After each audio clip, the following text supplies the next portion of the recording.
This is Dennis Ramundi. I'm here with my co-host, Phil Goldberg. Our podcast, Spirit Matters, found at spiritmatterstalk.com. We can be found there in most all podcast platforms. So please tune in. We're also a YouTube channel. And whether you go to the podcast or to the YouTube channel, please hit the subscribe button. We would appreciate it. And we want to thank those folks out there who have contributed to help keep us on the air. And if you want to do that, you can go to spiritmatterstalk.com, and the information for contributing will be there. We are not a nonprofit, so it's not a donation, but we could use the help. And we have our archives free and available to the public with 300 plus interviews in there now. Our guest today, Thom Krystofiak. He holds a bachelor's degree from Harvard University and from Cambridge University, a master's degree. He was a Knox Fellow. He's a trained teacher of Transcendental Meditation, and he joined an international community in Fairfield, Iowa in 1993. And I must say, I've known Thom for quite a while, and I also have a home there. He has written a fascinating book, Tempted to Believe, and it's about belief and why we believe what we believe, and should we believe what we believe, and how should we approach that? I think Thom considers himself a skeptic, so he's been battling beliefs all his life, or most of his life, and I think I'm in the same boat. I related to a lot of what Thom wrote about. So thank you so very much for taking the time to come on with us today, Thom. Thanks for having me. So, Thom, before we get into the substance of Tempted to Believe, tell us a bit about your own personal history, your spiritual history mainly, and what brought you to write the book. Good, thank you. Well, let me try to put it in a nutshell if I can. I've always had a skeptical streak. I was sort of on an academic track, as Dennis outlined, but I also was interested in possibilities that might be outside of any conventional box. And so during college, I got very interested in meditation, specifically transcendental meditation, became a teacher, sort of abandoned the academic track and decided I would follow this path. And the reason I got interested, even though I was a skeptic, is in part because this particular form of meditation pursued some scientific research about its efficacy from the early days. And that really caught my attention. I said, this sounds both interesting and plausible. Let's go for it. And I found the results very rewarding, and therefore I continue it even to this day. But again, as Dennis mentioned, I joined this community in Fairfield, Iowa, an intentional community that eventually had a few thousand people coming into this relatively small rural town in Iowa to pursue group practice of meditation and some advanced meditative techniques as well. And what I found in this community was that I was surrounded by people, thousands of people, who believed some very extraordinary things. And as time went on, I found that I believed none of them. I certainly believed in the efficacy of the meditation and the effects that it produces and so forth on that pragmatic level. But the extraordinary beliefs, which we could mention a few of if we like, I just parted company with my cohort. And these are people that I worked with, people that my friends, all my associates, intelligent people, successful people who happen to believe some of the, I would say, of the more extraordinary things you could possibly imagine. For instance, that human beings could levitate, learn to levitate or fly through the air, that a certain type of astrology, called Indian astrology called Jyotish, could provide a degree of perfect advice about one's life and one's future, and could help you prevent all kinds of ills. That a group of people meditating together in this small rural town or anywhere, a large enough group, would utterly transform society. These are some of the less, I would say, less unusual, less esoteric, believe it or not, beliefs that everyone around me shared.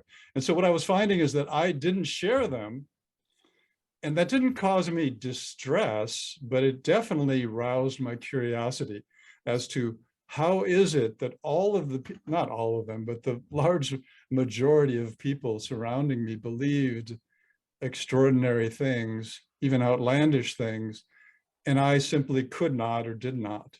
I was inoculated, so to speak, from these beliefs. So that was the impetus that led me basically into an inquiry. I wasn't launching a polemic against belief. I'm not arguing against belief per se. At least the impetus of the book was to explore why is it, or how is it, that some people so readily will believe claims about the world and the universe that lack substantial evidence, and other people like myself simply cannot go along with those claims in the absence of evidence. Well, it seems like all religions delve into that area. And I believe I read in the book that you grew up Catholic, as did I. But I went to public school. You were exposed to nuns, and I think, Jesuits. Mm-hmm. My brother went to Jesuit prep school, and that's one of the reasons I didn't go. And I think they said, you give us a young man for 4 years and we'll have him for life. And so they were very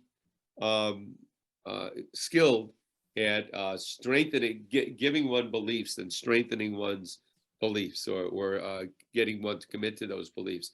So my guess is that you went through that period of Catholic education before you went to Harvard, and there was probably a period where you started challenging those beliefs, broke away from them. But then, was it that you were purposefully looking for another belief system to go into? Because that seems to be the pattern of many, if not most, people. No, I don't think I was looking for a belief system. I had a general curiosity about what was possible, obviously. And at that time, in the early 70s, there were a number of things bubbling up, claiming to open up new states of awareness or possibility in the human consciousness.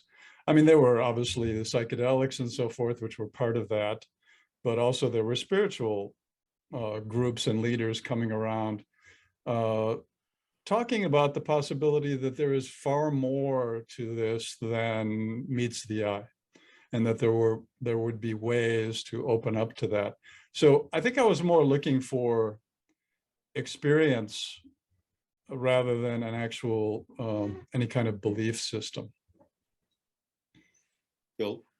Thom, some of the kinds of things you mentioned with respect to beliefs that are common in your community that you don't share are in a kind of category I've seen in every spiritual organization. And some of them don't seem that outlandish to me. I know there are a lot more that would be on the extreme end of the spectrum, especially in this time of COVID and all the conspiracy theories and so forth. With the kind of beliefs you were mentioning, are there sort of degrees of efficacy? For example, large groups are getting together and healing the world. Well, maybe that's outlandish, but we've all been in groups meditating together, and there is something going on. We all feel different than when we meditate alone. Something happens. Astrology may not give you perfect view of the future, but it's shown me and other people a lot of uncanny things, that turn out to be true. And similarly, so is there a range? And in my experience, people tend to be a little bit more skeptical than they'll admit to their peers in these respects. And is that part of the picture? Well, you said a lot of things there, Phil, that were interesting. As far as the efficacy or the felt efficacy of something like a large group meditation, that raises the whole issue of subjective experience versus what you might call objective reality. So I honor and appreciate and experience myself subjective qualities and experiences that are rewarding and wonderful, whether they be individual, whether they be in groups. This is real. I mean, it's real in the sense that it happens to us. We feel it. It can be incredibly powerful for some people. It can become so powerful as a subjective inner experience that they cannot imagine that whatever it is they conclude from it could possibly not be true. This is where the title of my book, Tempted to Believe, comes in. If one has a powerful internal experience of something, we almost seem to be wired to want to make something of it, more than the fact that I had a tremendously valuable or expanding experience inside my own awareness. And we want to make something of it and make a statement about how the universe works, or what forces may exist, or sources of knowledge that may be esoteric, difficult to pin down, that must be there. And that's also true with something like astrology. You mentioned that there could be some uncanny predictions or ideas contained in an astrological reading. And that sense of the uncanny, almost impossible coincidence, you go, well, this couldn't be a coincidence. It's just too amazing. This is an experience, I think, that happens to most of us, if not all of us, in one way or another, whether it be some synchronicity, some coincidence in our lives, where we go, wow, what was that?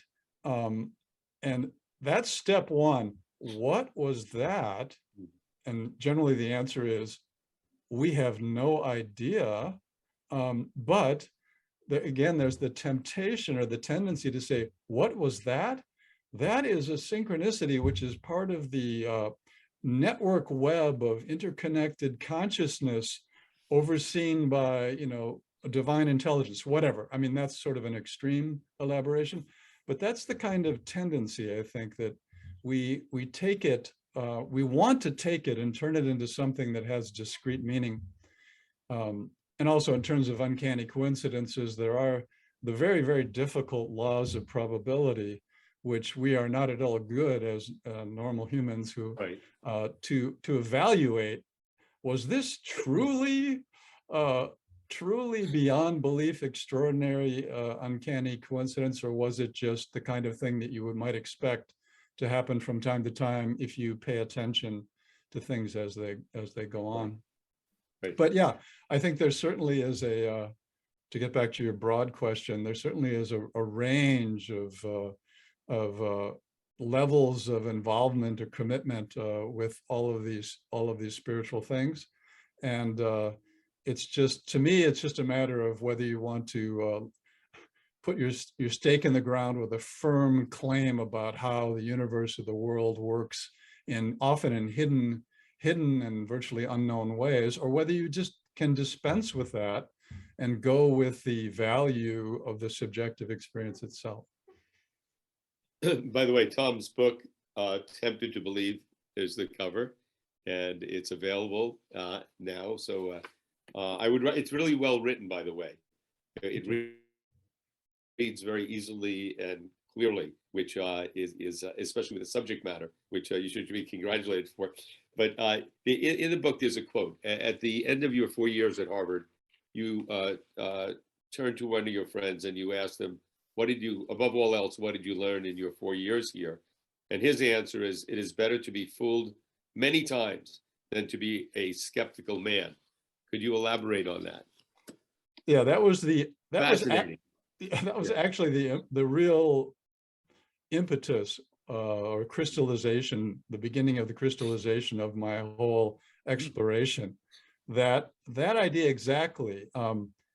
Is there some, when one is a skeptical man, as I definitely am, is there something you are categorically going to be missing about life by just not letting yourself flow into the wider world of belief?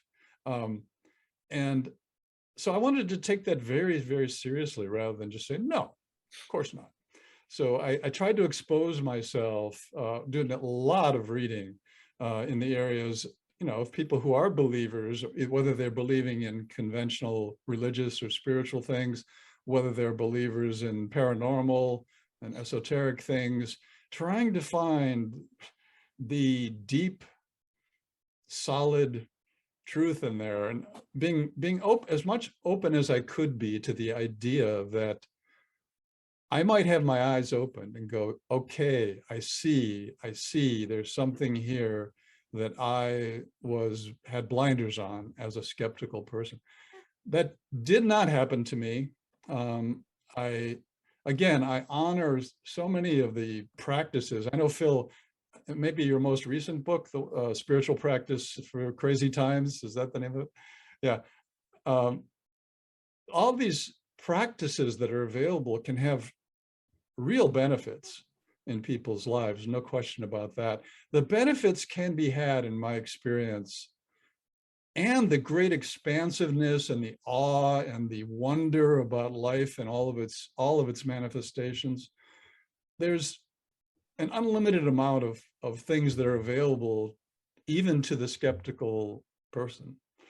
All that the skeptical person is losing is those discrete beliefs, claims about the way the world is, right, and the way that the world works. Phil, if I could follow up, why is it then that so many folks, if I, in my own case, if I become the skeptic and I question them on a belief, well, is that something you know, or is that something you actually believe? There is a difference. Many people feel very, very uncomfortable with that. They don't like me asking that question. Why do you think that is? I mean, I have my thoughts on it, but I'd like to hear what you're thinking on it. Yeah.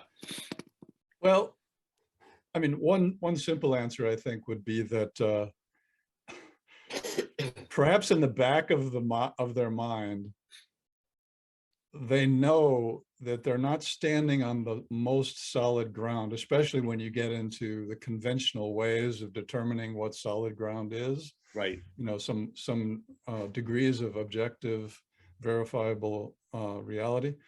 They probably have a sense, even though they don't necessarily think about it very much, that the ground is not necessarily that solid in that sense. And so if someone starts probing in that direction, it puts attention on that. And instead, as I outline in the book, there are so many ways that people relate to truth.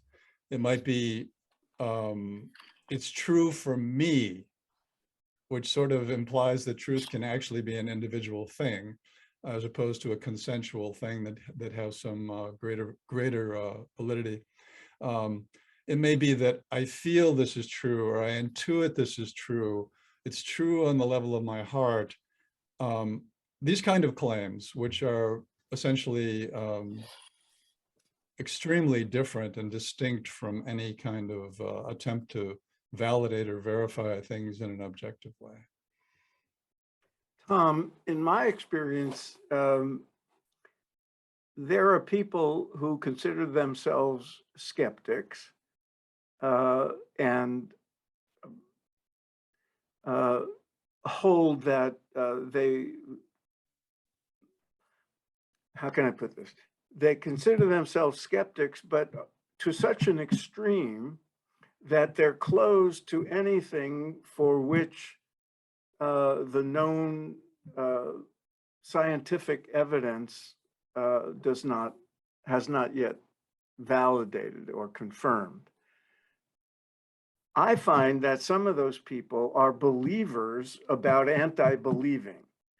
That is to say, they believe that only evidence gathered in the known methods of science are the sole criteria for what we can hold to be true, and don't recognize that science and reason and logic all have their own limitations and are closed to anything that is not in that box. How do we deal with that aspect of belief? Right. I mean, I think you're right about that. I certainly would want to encourage a much more open stance towards possibility. In my own case, if I read about someone who has claimed, a man named Daryl Bem claimed to have good experimental evidence for precognition in a number of laboratory experiments about 12 years ago. And when I hear about that, I go, wow, this is really interesting. And I want to read as much as I can about it. I want to see if it's been replicated. So that's on the level it's still within science, Phil. But rather than just saying, hogwash, I'm not interested, which some people will take that point of view. And I definitely don't think that's the best point of view. You want to be open to be surprised. I want to be surprised. I would love to be surprised by something truly extraordinary being able to be demonstrated. But Phil, when you talk about the possibility of other ways of knowing, that's a very interesting area, because it depends what one wants to know or wants to think one knows. If it's about what is possible for human awareness to experience internally, that's a type of knowing. And the way you know that is by what you have been able to experience, unless you want to just take someone else's word for it. But that's a type of knowing, because it's a knowing about yourself and your own awareness and your own experience.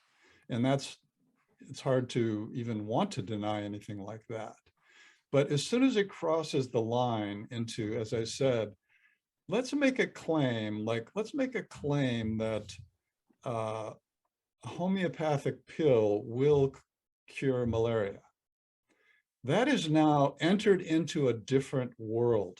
You have left behind your own internal spiritual world, and you have entered into a claim about physical things, about the human body, about disease, about cures. And that's where I think you're stepping into the expertise of science. And so those are the divisions that I would see. But I know we're going to be running out of time, and I wanted to take your invitation to lead us in a slightly different direction, which is, we've been talking about spiritual things for the most part here, which totally makes sense given that this is Spirit Matters.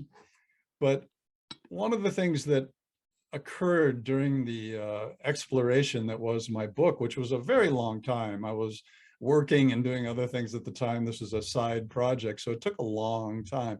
And during those years, we saw in society a blossoming of all kinds of outrageous beliefs that were extremely troubling and dangerous in the political sphere. And what we saw is there were skilled actors like the internet trolls and affiliated with Russia or whomever, that knew how to do one thing, which is influence what people believed was true.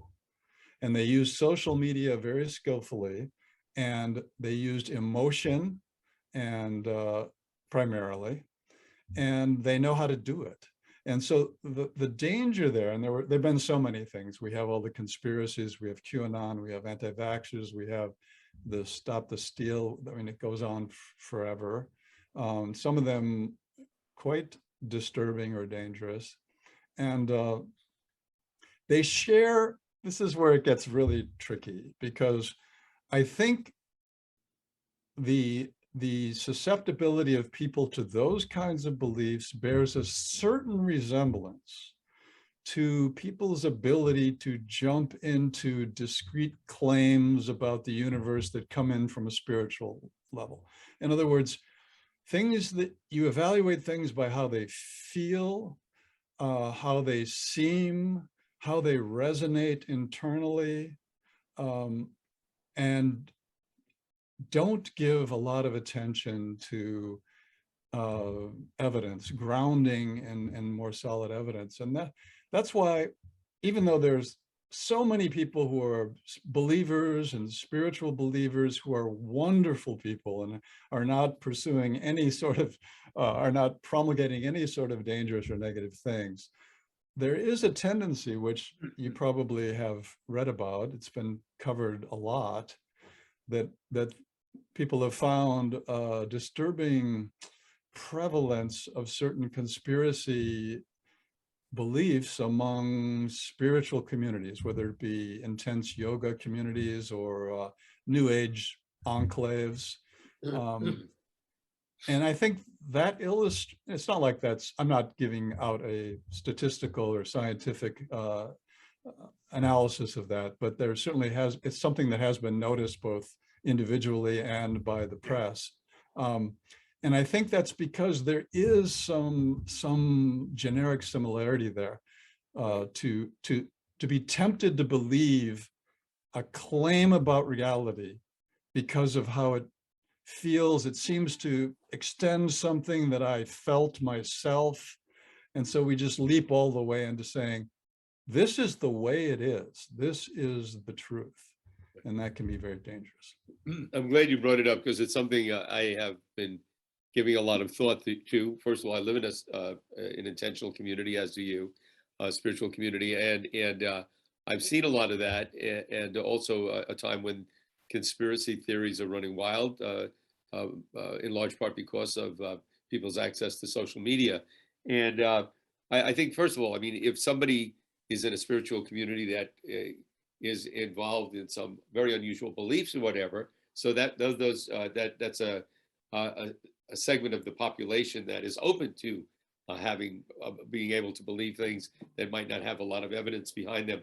But I think what's troubling and confusing to me is a lot of people in the country, in the world in general, who I assumed at first, I should say, that the problem was education. People weren't educated in science. They weren't educated in statistics. It was hard for them to really evaluate claims. But there are many people I know that I've encountered who are well educated in science, in statistics.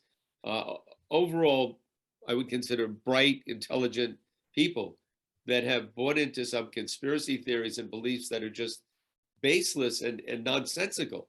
And that's the part I think that confuses me most. And no amount of rational evidence, empirical evidence to combat their claim or belief has any effect. Why is that? That's really an interesting observation, that it's not, you're right, that it's not that people who have a good grounding in science are immune to these kinds of outlandish theories. I think the common denominator might be that whether you are grounded in science in your training or not, if for one reason or another, you are the kind of person who has allowed themselves entry into a belief of some kind or other that is outside the bounds of anything that's can be validated objectively, that there's a little bit of a slippery slope there, that you know how you've done that before, you know how to do it. So let's say you were a scientist, but you were exposed to some spiritual claims and then beliefs. Maybe they're affiliated with a practice that you really find valuable, and therefore that gave you an entree into accepting all the beliefs that were surrounding it. And you were swept strongly into that channel of being able to believe some of these things in an absence of strong evidence. You know how to do that. You've done it once, maybe in a very deep, important way in your life. And so when something else crops up, you're able to once again sidestep your scientific training or your critical thinking abilities and go in that other mode. It's a very different mode of dealing with the world. You know, you can have your scientific mode when you're in your lab and you're doing your research. Okay, you know what you know how to do that.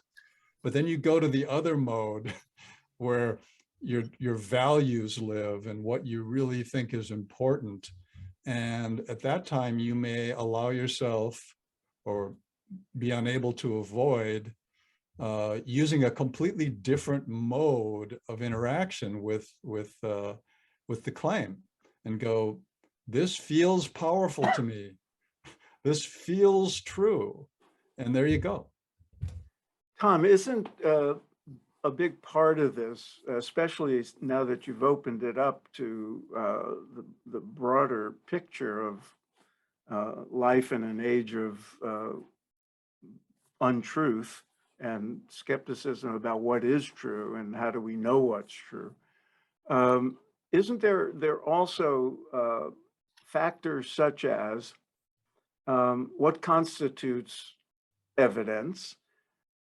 What is the source of the evidence? What is the source of expertise? Because we're all limited in our own expertise. So some of us will take the word of a physician or a physicist. Others will take the word of a guru or the word of the Bible or something like that as constituting reliable evidence. And to me, it's also complicated by the fact that some of the sources that we turn to have proven to be unreliable in the past. There's good reason to be skeptical about studies coming out of the pharmaceutical industry, for example. So some of it gets very, very complicated. and we've all, you know, the whole history of science is something that was held to be true and thought to be true ends up not being true, because that's how science advances. So some people who are involved in outlandish conspiracy theories just think they're looking for the evidence in the right places and being skeptical about the right thing. So how do you deal with all that? Well, that's true. The skepticism goes in all directions, you know. Yeah, the 911 truthers will be skeptical about everything that has ever claimed about how the towers actually fell. So you can be a skeptic on both sides, but it is very, very complex, Phil. But from my point of view, even though, yes, absolutely, science sometimes changes its mind or certainly gets revised to be more successful, more inclusive of reality. It changes, but the way it changes is via consensus. So I think all one can rely on is a consensus of suitable experts, because you can always find one or a handful or any number of engineers, PhDs, medical doctors who will say and believe anything, because they're just human beings. Just the fact that they have those initials after their name doesn't necessarily mean all that much in this area. So you can't, any individual or small group of individuals really doesn't mean that much. It has to be something, you hitch your wagon to the evolving consensus of science, of the broad scientific community. At least that's what I do. So if I hear about some new health claim or something, it might be intriguing. You go, you know, how's the evidence going? And a lot of times the answer is zilch. You know, we don't really have any, but we've got plenty of subjective reports. And that can be enough. And again, that might be enough for someone to say, great, I think I'll try it. Right. You know, whether it's kombucha, I talked a little bit in my book about kombucha. Incredible claims have been made about what kombucha will do for you. And, you know, if you read those, you might go, well, I don't know about all those claims, but, you know, I think it's worth a try. So you try it, and maybe it seems to help you, and that's great. that's just a story about one. That doesn't really say all that much about kombucha because there's so many variables there. But so I'm interested in these claims, but I do wait for the evidence. It's the same when people are continually coming up with free energy machines. They've invented something in their garage or maybe in a little lab that they say is actually pulling energy out of the vacuum or something like that, and it's going to be the source of free energy for everyone. And you go, wow. Usually you're looking for investment money too. Yeah. You go, yeah, that would be the greatest.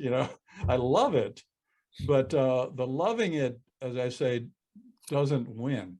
It's not because I love it or it sounds fantastic.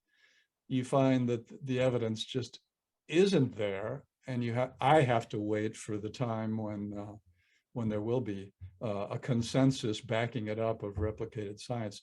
Now, again, Phil, these are all things that are objective. There are a lot of things you simply cannot test. You cannot test if there's life after death. You can try, you can collect anecdotes, whatever, like Ian Stevenson did, but you're not going to be able to prove it. You can't prove whether there's an infinite consciousness out there somewhere. These are things one might have a relationship with and just choose to go with for whatever reason. And I'm comfortable with that until someone starts telling me that this is the way it is. Right. Yeah. I have a final question for you, Thom. Yeah. And you've actually answered it, a lot of it in much of what you said. But if somebody came up to you and said, look, I read your book, really enjoyed it. Here it is again. And and they say to you, I realized I've been really caught up in my beliefs. It's my beliefs that I've lost my objectivity. Help me find the way. I understand that a belief is not absolute and not necessarily true. How do I approach life? How do I approach life more objectively? Where do I go from here? How do I not let these beliefs control my behavior in my life completely? Well, that would be a great inquiry, wouldn't it, if someone came up and said that? But they're already. I've asked myself that question many times. But yeah, but go ahead. Yeah, they're halfway there. I don't know that I have any sort of pithy or or simple answer that one could give that person in 2 minutes, right. or 5 minutes or whatever. I have had the experience with a number of people, having read the book, where it's a fairly long book, 300 plus pages. And if they actually go through it and read it, they'll be exposed to so many different angles about this whole subject,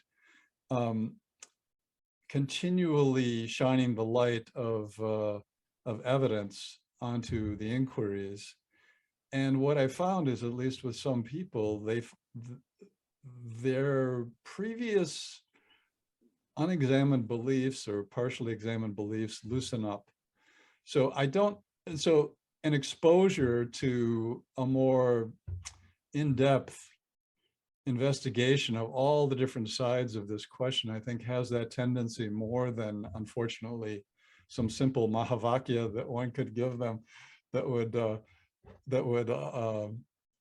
make them think The about light bulb evidence. go off. Yeah. Along those lines, Thom, I was hoping you could leave the audience with some good advice. You may choose not to, but Read the book. Yeah. it seems to me that treading through, especially the spiritual realms, you have to have a certain balance.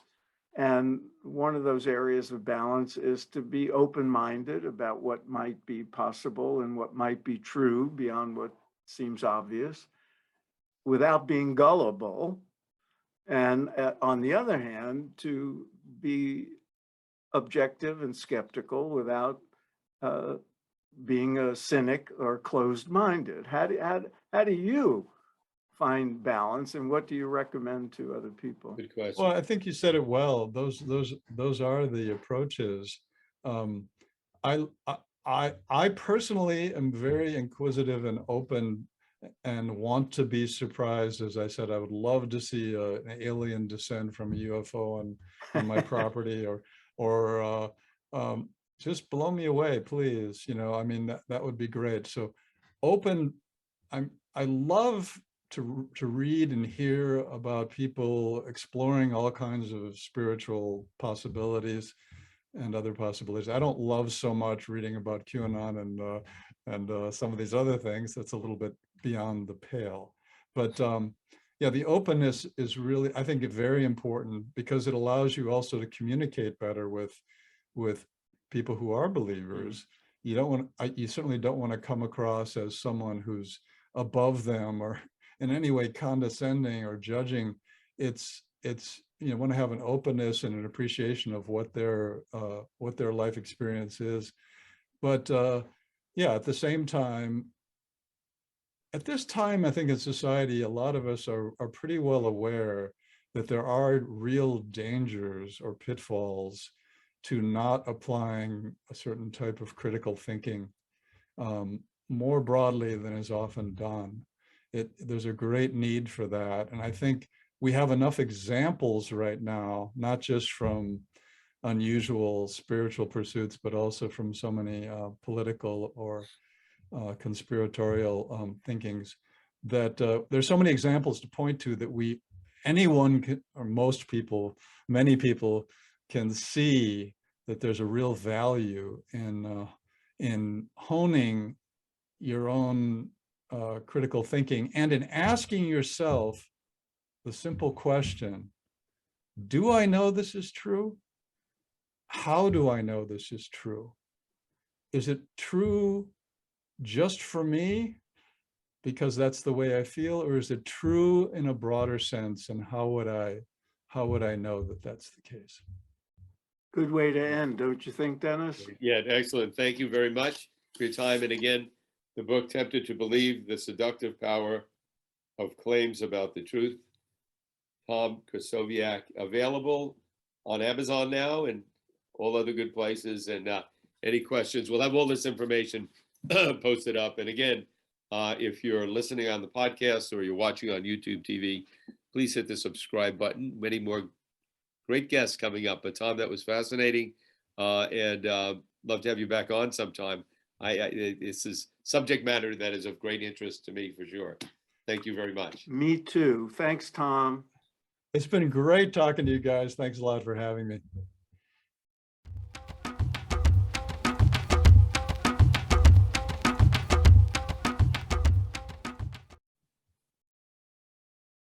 Phil, that was Thom Krystofiak, a very bright guy, and here is his book, Tempted to Believe. And I have to think people in all the major religions and minor religions and different spiritual groups, especially those that are thinkers, are going to deal with these issues of what is belief, and why do I have the belief? And in Catholicism, they used to say, well, it's your faith, but I never really understood what that meant. It's your faith. It's still based upon belief. And so his book, by the way, is very well written, very well thought through, and thought-provoking. Yeah, I agree.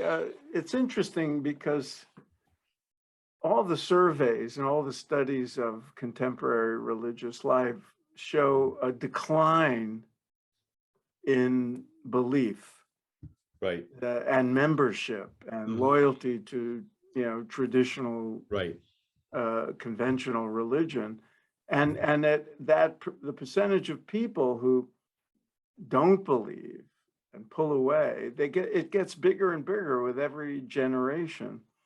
And it's easy to attribute it to education and exposure to many different ways of looking at the world. And people, it makes sense that people would just say, well, why do I have to believe this? right. And they turn away.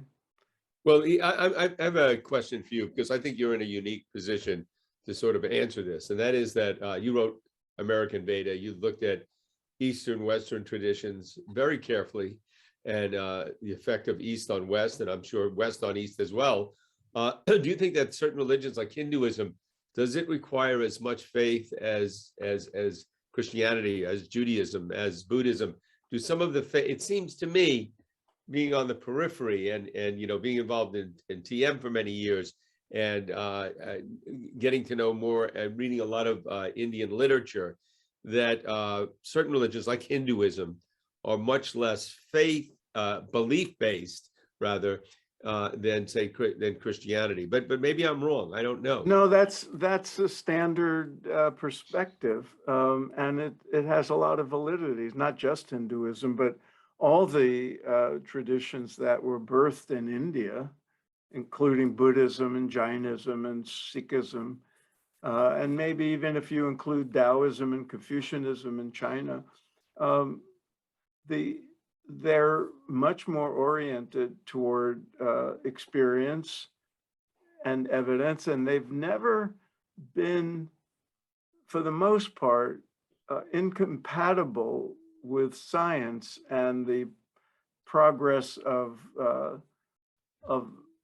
scientific or evidence-based knowledge over time. That said, it's not as clear cut when you get away from the forms of those traditions that we're familiar with because of the gurus and Buddhist monks and all the people who came to the West and spoke to people in our culture in terms that always said, you don't have to, it's not based on belief, it's not based on faith, it's based on your experience, and it's practice oriented and experience oriented. It's a science of consciousness. All those things are true.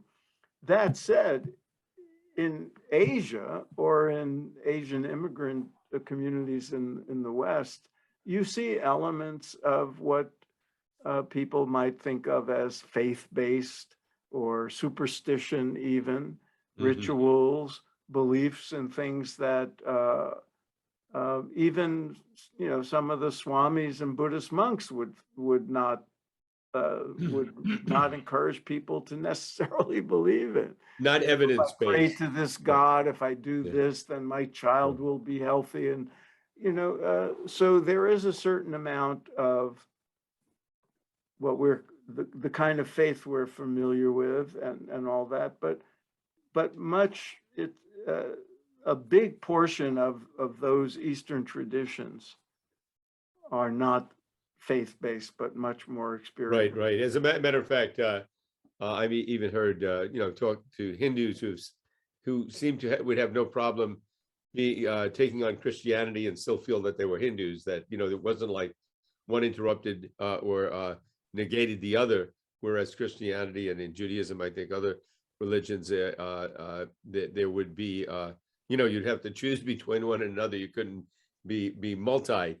Even though within a lot of Western religions, there's this idea of interfaith where there's interaction with one another, and there's more openness. But still, if you want to be on this team, you want to be in this religion, beliefs, and you can look and learn, but ultimately we have the answer and where the people to go with. You find that's also the case with most not spiritual but not religious groups. Yeah, that's interesting. The Eastern traditions are much less tribal in the sense of where we have the way and the other guys are going to hell, or and that sort of thing. They recognize the multiplicity of paths and the multiplicity of ways of being spiritual. In the spiritual but not religious world, you see, much more skepticism about belief systems and all that. That's one of the reasons for the not religious part. They don't, they want to have a spiritual life, but they don't want to necessarily find themselves ostracized because they don't believe in something or under pressure. But the other thing is, and we talked about this with Thom, when you get down into these things, even the most scientifically oriented and rational gurus and teachers, Maharishi, who encouraged everybody to study, do research on TM, Yogananda, who invoked science at every turn. When you get into the nitty-gritty of their communities, then you find people, as Thom said, on a range of, on a spectrum of, on the one hand, being skeptical about everything the guru says or everything that's said to be true in that lineage, on the one hand, and believing everything. Right, The other. right. Well, the other thing Thom definitely had an interest in is not just how belief affects our religious traditions and our inclinations, but also now belief is a big part of politics, and what do we believe, and conspiracy theories, and why do people who are otherwise discriminating in terms of their intellectual assessment of things buy into theories where there's very little or no evidence, and an inability to discriminate between something that's rigorously looked at and analyzed and things that aren't. And it's very apparent now as social media has brought this out, and it's something that's affecting every institution of our culture in a big, major way. And it's very scary. Right. And one of the crazy things about it is the people who are buying into what we would consider ridiculous conspiracy theories and dangerous conspiracy theories, and they think, and they're often very well-educated people, they think that they're the rational ones. They think that they're the evidence-based ones because they cherry pick certain opinions coming from people with expertise. And so they'll, climate change deniers will look at the, 2% of qualified scientists who espouse skepticism or, conspiracy theories about climate change. And that'll be their expertise. And they present it as the rest of the people are deluded. We're looking at the science. We're looking at the evidence. But where's the evidence coming from? Some troll somewhere who makes up something up. Right. And the people with that intelligence but not high moral standing that take advantage, that know how to manipulate people, and the social media gives them access to millions of people, and they're having an enormous impact and effect on how people view the world and who they trust, who they don't trust. And in this country, we've certainly seen much of the division and it's easy to exploit. Yeah. It's easy for people with an agenda to exploit that. Right. And the agenda could be political, or it could also be making money. There's a whole lot of people making a lot of money off these conspiracy theories. And, well, that's the complaint about Facebook and other platforms that allow people to interact. Do they have any responsibility?